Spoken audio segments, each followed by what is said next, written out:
est au-dessus de tous ces petites querelles de délai, de formalités, de machin. Amadou Ba, Premier ministre, il est venu à l'Assemblée nationale faire sa déclaration de politique générale. Il n'y a pas eu de problème. C'était un ministre de son gouvernement qui était président de son groupe parlementaire. Nous avons fait un protocole entre parlementaires pour organiser le débat et la venue du Premier ministre Amadou Ba. Il n'y a pas eu de problème. Ça veut dire que si on est animé d'une bonne intention, si on est animé de la bienséance qui ne peut pas disparaître dans les relations entre les institutions, franchement, je ne vois pas d'obstacle majeur à venir faire sa déclaration de politique. Mais oui, mais l'obstacle, monsieur le ministre, l'obstacle, c'est le règlement intérieur. Je vous dis encore une fois... C'est vrai, oui. Le règlement intérieur ne peut pas être un obstacle. Ah, mais... le règlement intérieur, plus que pour la déclaration de politique générale... Mais l'Assemblée s'est pliée à la volonté de... Il ne faut pas dire que l'Assemblée s'est pliée. Il faut dire simplement que c'était nécessaire quand même à un certain moment de revoir le règlement intérieur. Ça n'a absolument rien à voir avec la déclaration de politique générale. Il y avait d'autres dispositions que l'Assemblée devait adapter et adopter pour que le règlement intérieur puisse être un règlement intérieur qui reflète l'Assemblée nationale de son temps. Mais ça n'a absolument rien à voir avec la déclaration de politique générale. C'est un faux prétexte. Ah bon? C'est un faux prétexte.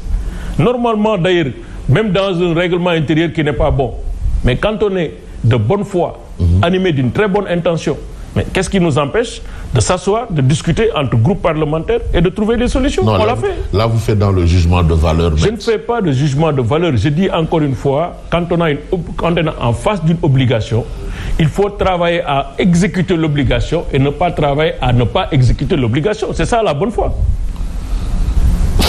C'est ça la bonne foi.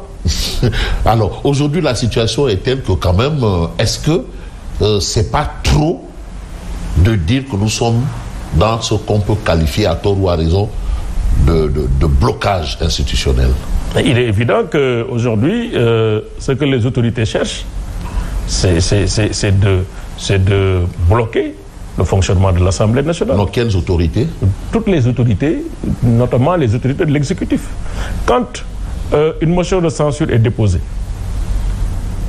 le lendemain, le président de la République prend un décret pour convoquer une session extraordinaire, donner un ordre du jour avec un ordre de priorité.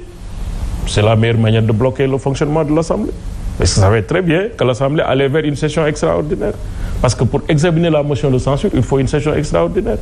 Donc il fait cette démarche, c'est pour bloquer le fonctionnement de l'Assemblée nationale. Non, pour une DPG... C'est pour renverser la motion de censure. Mais pour une DPG, c'est juste une session ordinaire, c'est ça? Non, lorsque l'Assemblée est en session ordinaire, on peut faire la DPG en session ordinaire. Aujourd'hui, le Sénégal, c'est une session unique qui s'ouvre d'octobre et se termine mi-juin de l'année. Donc, normalement, s'il y a une session extraordinaire sur une motion de censure, il faut laisser la motion de censure se terminer. C'est ça aussi la démocratie. Mais oui, mais c'est une volonté aussi de faire tomber le gouvernement là. Est-ce que ce n'est pas une méthode de va-t-en-guerre? Mais non, attendez, est-ce que c'est illégal? Est-ce que c'est la Constitution qui interdit une motion de censure? Est-ce que c'est la loi qui interdit une motion de censure? Mais la loi aussi n'interdit pas au président de faire ce qu'il a fait. Attention, la loi ne l'interdit pas. Dans les rapports entre les institutions, il y a ce qu'on appelle la moralité. Ah. La moralité. C'est-à-dire que, et d'ailleurs, il faut aller voir la jurisprudence française et les règles de pratique parlementaire qui s'installent là-bas. Parce qu'on estime que l'Assemblée nationale, on doit lui laisser la possibilité d'exercer sa mission, d'exercer sa souveraineté. On ne doit pas bloquer l'Assemblée nationale. Cette motion de censure, de deux choses l'une. Ou bien elle passe, le Premier ministre démissionne, il peut être conduit par le président de la République, on l'a vu. Le lendemain. C'est pas illégal. On peut discuter demain, c'est pas normal, etc., sur les valeurs. Mais au fond, il n'y a rien qui empêche. Donc, il n'y a pas de problème. Maintenant, convoquer une session extraordinaire dans l'optique claire, parce qu'aujourd'hui, quand on voit les commentaires et ce qui se dit de ce camp, c'est clair qu'ils ne veulent pas de cette session extraordinaire. C'était un bluff, c'était juste pour paralyser l'Assemblée nationale en attendant de voir maintenant comment faire pour que, à partir du 12 septembre, on peut, avant d'ailleurs, parce qu'il y en a qui théorisent cela, mais avant le 12 septembre, ils vont faire la dissolution. L'Assemblée sera dissoute. C'est pourquoi, encore une fois, je dis, on est un grand pays. On doit être dirigé par de grands hommes. On n'a pas besoin d'artificiers. Et cette gouvernance n'est pas une affaire de pachyderme. Il faut que les gens se calment. Le Sénégal traverse des crises extraordinaires. On a une crise économique, une crise sociale.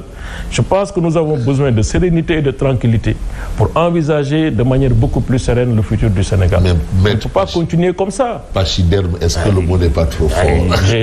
On dit souvent l'éléphant dans un magasin de porcelaine. Et c'est ce qu'on a aujourd'hui? C'est presque cela. Oui. Parce que vous voyez le Premier ministre, à chaque sortie, vous retenez quoi? Honnêtement, qu'est-ce que les Sénégalais retiennent? Est-ce qu'ils nous parlent de pouvoir d'achat? Non, on retient. Est-ce qu'ils nous parlent du logement? On retient une volonté de rupture. Mais une volonté de rupture, en quoi? Qu'est-ce qu'ils proposent? Où est le projet fantomal? C'est quoi? Qu'est-ce qu'ils nous proposent honnêtement? Sinon, des menaces répétées de reddition de comptes, on n'a pas peur de la reddition de comptes. On en viendra parce qu'apparemment, là, c'est parti pour... Donc, je dis encore une fois, franchement, nous avons besoin de sérénité dans ce pays. On n'a pas besoin de ces fausses crises qui ne font que retarder le pays, qui ne font que impacter de manière négative la marche de notre économie. Attention, nous sommes à 4% de repli de l'activité économique. C'est très grave. 4%. Pour un pays qui espérait avoir un taux de croissance de plus de 8%, c'est mal parti. Donc il faut que les gens acceptent de mettre encore la balle à terre, de faire des choses, parce que gouverner aussi, c'est faire des choses de manière adéquate. Et au moment adéquat. On n'a pas le temps de faire des choses comme ça,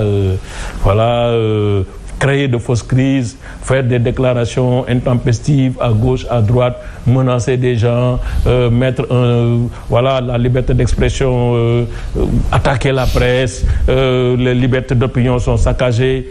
Non, on n'a pas besoin de ça. On a besoin de sérénité, on a besoin de tranquillité.